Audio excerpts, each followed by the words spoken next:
Imagine waking up confident, clear, and fully in control of your life. No more second guessing, no more playing small. The green room is where women stop waiting and start becoming. So if you're ready to step into your power and create the life that you deserve, then this is your moment. Join my community now at heycoachk.co/the green room or click the link in the show notes. Your breakthrough is closer than you think. I can't wait to see you inside. Hello, gorgeous, and welcome back to the Girlfriend's Guide. As always, I am super excited that you are here. Today's episode is a continuation from Tuesday's episode, so it's a part 2 of the art of romanticizing your life.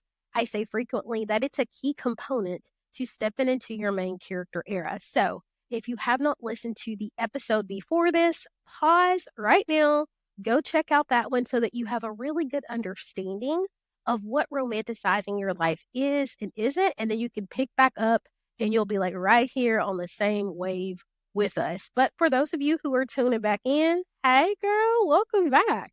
So last episode, we talked a little bit about the definition of romanticizing your life. We talked about some strategies that you could use. And today, I want to talk about big stuff. We're talking about shifting from waiting to creating when it comes to happiness. Far too often, we spend all of this time waiting for the right time. But here's the thing. If you keep waiting for the perfect conditions to start living fully, you're going to be waiting forever. Common lies that we tell ourselves are like, I'll love myself when I lose the weight, or I'll be happy when I get the ring, or I'll feel more confident once I finish my degree or I get the job. And the reality is, if you don't feel those things right now, if you don't have a mindset of joy, of peace, of abundance, of happiness right now, when you actually obtain the next big thing, you're either waiting for the shoe to drop or you are waiting for the next big thing after that. Like you can't experience true joy in the journey. And that is an issue that multiple people have faced. Like I myself have been in that situation. I had to learn that joy is not a reward. Happiness is not a reward. Love is not a reward. It is a practice. What if happiness was something that you chose daily instead of something you had to wait for or earn?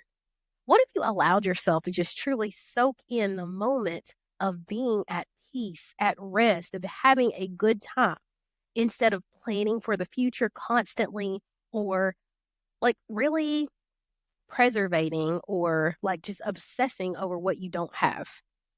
I want you to recognize like how monumental of a shift that would be for your mindset to truly enjoy the art of just being where you are and making the most of that.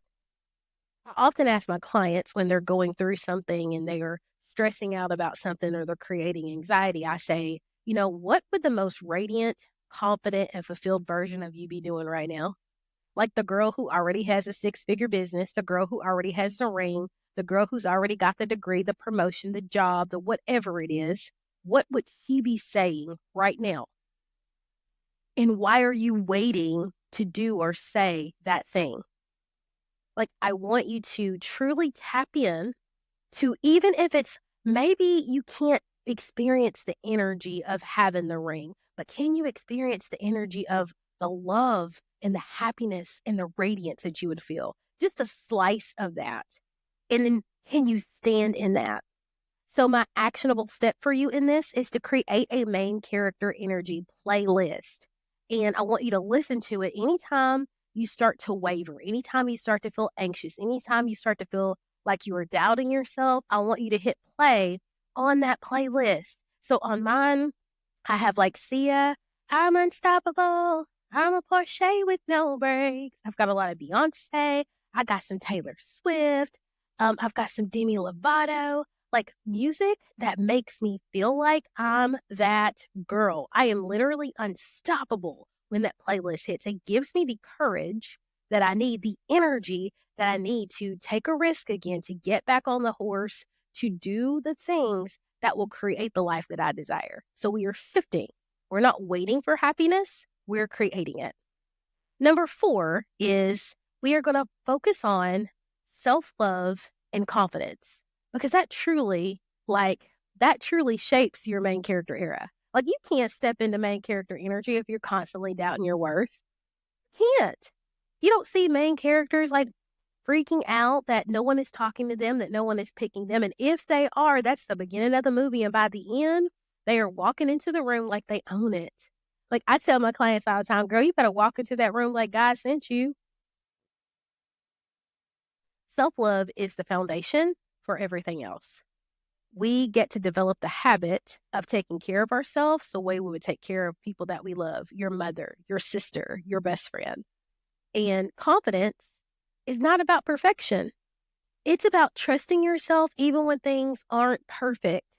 The people say very frequently, they'll say, Kayla, how did you get so confident? And it's like, actually, I'm not. I just trust myself that even if things don't work out, they'll work out for me. Like, truly.